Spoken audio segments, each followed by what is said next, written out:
దేవుని వాక్యం వింటున్నప్పుడు విన్నానులే, నాకు తెలుసులే, ఇది నేను పొద్దున కూడా చదివాను, నిన్న కూడా నేను చదివాను. But now God wants to speak to you something through this verse.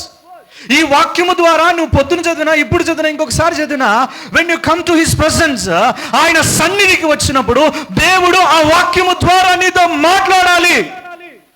He wanted to do something to you, to your family, to your children, to your business, to your life, to your church, to your ministry. నీ పరిచర్యకు, నీ కుటుంబానికి, నీ బిడ్డలకు, నీ భార్యకు దేవుడు ఈ వాక్యము ద్వారా ఏదో కార్యాన్ని చేయాలి, ఆయన యొక్క ఉద్దేశము. అందుకే ఆయన నేను ఇక్కడ కూర్చోబెట్టాడు. Not to make some fun on his word. ఆయన వాక్యములో ఏదో 4 జోకులు వేసుకొని నవ్వుకొని వెళ్ళిపోవడానికి కాదు. You have to hear very carefully his word. అందుకని ఆయన అన్నాడు, చెవి గలవాడు, నాట్ ఫర్ ఫన్, కామెడీ కాదండి, నవ్వుకోవడానికి కాదు. You have to carefully listen his word. ఆయన వాక్యాన్ని నువ్వు ఎప్పుడైతే జాగ్రత్తగా వింటున్నావో, he will renew your strength that wherever you are in weak. నువ్వు ఎక్కడైతే బలహీనముగా ఉంటున్నావో, ఆ బలహీనమైన పరిస్థితులలో దేవుడు ఏం చేస్తున్నాడంట, నీకు నూతన బలాన్ని ఇస్తున్నాడంట. అది ఏ పరిస్థితులైనా కావచ్చు, వాట్ ఎవర్ ద సిచ్యువేషన్. ఆయన యందు ఎదురు చూడడం అంటే నిరీక్షణ కలిగి ఉండడం. యెహోవా యందు నిరీక్షించువారు. ఫస్ట్గా మనం గమనించినప్పుడు ఏంటంట, those who wait on the lord. First యెహోవా యందు నిరీక్షించడం అంటే వేచి ఉండడం కాదు, ఏదో నిద్రపోవడం కాదు. దేవుని టైం వచ్చినప్పుడు దేవుడు లేపిస్తాడని యోనా వలె వాళ్ళ కింద పోయి నిద్రపోవడం కాదండి. It is not about sleeping, it is not about resting, it is not about close your Bible and wasting all your time. ఏదో బైబిల్ని మూసేసి నిద్రపోకుండా, నిద్రపోతూ నీ సమయాన్నంతా వృధా చేసుకోవడం కాదు. దేవుడు వాగ్దానం చేశాడు, ఆయన కోసం నేను ఎదురు చూస్తూనే ఉన్నా. 10 సంవత్సరాలు అయింది, 20 సంవత్సరాలు అయింది, నథింగ్ ఈజ్ హ్యాపెనింగ్, ఏం జరగదు. బికాస్ నీ యొక్క వెయిటింగ్లో, నీ నిరీక్షణలో నీవు దేవుని యొక్క వాక్యానుసారంగా నీవు ఉండలేకపోతున్నామో. నిరీక్షణ కలిగి ఉండడం అంటే ఫస్ట్ థింగ్ ఏంటంటే దేవుని సమయాన్ని విశ్వసించడం. Trusting God's timing. దేవుని యొక్క సమయాన్ని విశ్వసించడం. అర్థమవుతుందా అండి? నిరీక్షణ కలిగి ఉండడం అంటే దేవుని యందు దేవుని చిత్తానికి. రెండవదిగా ఏంటి? లోబడడం. సరెండరింగ్ యువర్ లైఫ్ అంటూ హీస్ విల్. దేవుని యొక్క చిత్తానికి లోబడడం. మూడవదిగా ఏంటి? నిరీక్షణ కలిగి ఉండడం అంటే ప్రార్థనలో నిలకడగా ఉండడము. ప్రైజ్ లార్డ్, హల్లెలూయా. ఏంటంట? ప్రార్థనలో నిలకడగా ఉండడం. నిరీక్షణ కలిగి ఉండడం అంటే నిద్రపోయి ఇంకా దేవుడు నన్ను పిల్లలే, దేవుడు సమూయేలును పిలిచాడయా, దేవుడు దావీదును పిలిచాడు, దేవుడు యోనాను పిలిచాడు, సో నేను కూడా ఇప్పుడు నిద్రపోతా. దట్ ఈస్ నాట్ అని. అది కాదు నిరీక్షణ అంటే. నిరీక్షణ, దేవుని యందు నిరీక్షణ ఉంచడం ఏంటంటే ట్రస్టింగ్ ఆన్ గాడ్స్ టైమింగ్. దేవుని యొక్క సమయం వచ్చినప్పుడు, దేవుని యొక్క దేవుడు నిర్ణయ కాలము ఎప్పుడైతే వస్తున్నదో, దేవుడు అద్భుతాన్ని చేస్తున్నాడో, ఆ సమయము కొరకు నువ్వేం చేయాలంట? విశ్వాసముతో కనిపెట్టుకుని ఉండడం, దేవుని చిత్తానికి లోబడడం, ప్రార్థనలో నిలకడగా ఉండడం. సమాధానము ఆలస్యమైన విశ్వాసమును కోల్పోకుండా ఉండడం. ప్రైజ్ లార్డ్, హల్లెలూయా. నిరీక్షణలో ఇవి ఉండాలండి.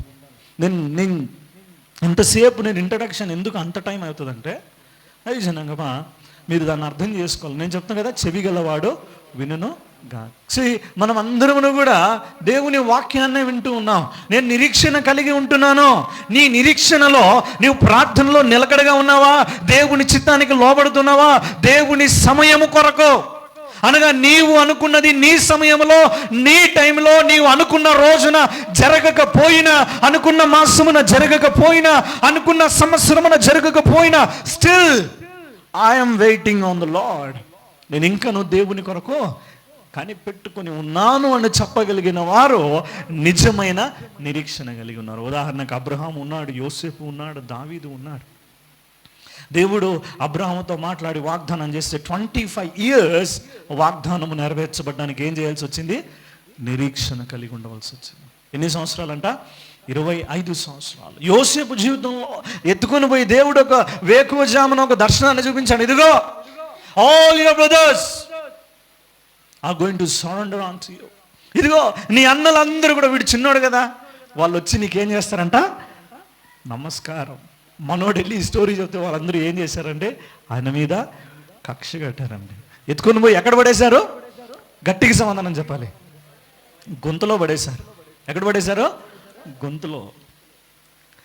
గమనించండి దైవజనాత్మ, నిరీక్షణ కలిగి ఉండడం, విశ్వసించడం. దేవుడు నాతో మాట్లాడాడు, దేవుని యొక్క చిత్తానికి లోబడాలి, దేవుని యొక్క సమయానికి లోబడాలి. విశ్వాసంలో ప్రార్థన చేస్తున్న సమాధానం పొందుకోవడం, ప్రార్థన జవాబు పొందుకోవడం ఆలస్యం అవుతుంది. దేవుడేమో వాగ్దానం చేశాడు, I'm going to raise you, నేను నిన్ను అధికంగా ఆశీర్వదించబోతున్నా. ఓకే దేవా, నేను నిరీక్షణ కలిగి ఉన్నా, వాగ్దానాన్ని పట్టుకొని ఉన్నా. ఎక్కడ పడ్డాడు? వెళ్ళి గోతిలో పడ్డాడు. దాని తర్వాత వదిలేశారా? మళ్ళీ అక్కడి నుంచి బయటకు తీసుకుని వెళ్ళి ఎక్కడ వేశారో? చెరసాలలో వేశారు. కానీ దేవుని యందు నిరీక్షణ, ప్రార్థన చేయడం, విశ్వాసాన్ని కలిగి ఉండడం ఎక్కడ కూడా కోల్పోలేదు. దైవజనాంగమా, దేవుని సమయాన్ని మనం ఎప్పుడైతే నిరీక్షణ కలిగి ఉంటామో, దేవుని బిడ్డలంగా దేవుడు ఏం చేస్తాడంట, సరి అయిన సమయంలో గొప్ప కార్యాలు దేవుడు చేసేవాడిగా ఉంటాడంట. ప్రైజ్ ది లార్డ్, హల్లెలూయా. దేవుడు when the right time comes, he will do greater things in our lives. మన జీవితాల్లో సరి అయిన సమయం వచ్చినప్పుడు దేవుడు ఏం చేస్తారంట, బలమైన కార్యాలు. అంతవరకు మనం ఏం చేయాలి? విశ్వాసంలో ఉండాలి, ప్రార్థన చేయాలి, భక్తి చేయాలి, దేవుని చిత్తానికి లోబడాలి. దేవుడు మనకి ఏదైతే పనిని అప్పగించినాడో, దేవుడు ఏదైతే ఆరోగ్యాన్ని ఇచ్చాడో, దేవుడు ఏదైతే శక్తిని ఇచ్చాడో, what ever God has given unto you, దేవుడు నీకు ఏదైతే ఇచ్చాడో దాన్ని అంతటిని కూడా నువ్వు నమ్మకంగా చేస్తూ ఉండాలని. అన్నీ పక్కన పడేసి దేవుడు నాతో ఇంకా మాట్లాడలేదంటే నువ్వు చచ్చినా కూడా దేవుడు he will never speak to you because you are not searching God. నువ్వు దేవుడిని వెతకడం లేదు. దేవుని ఎలా మనం వెతకగలం?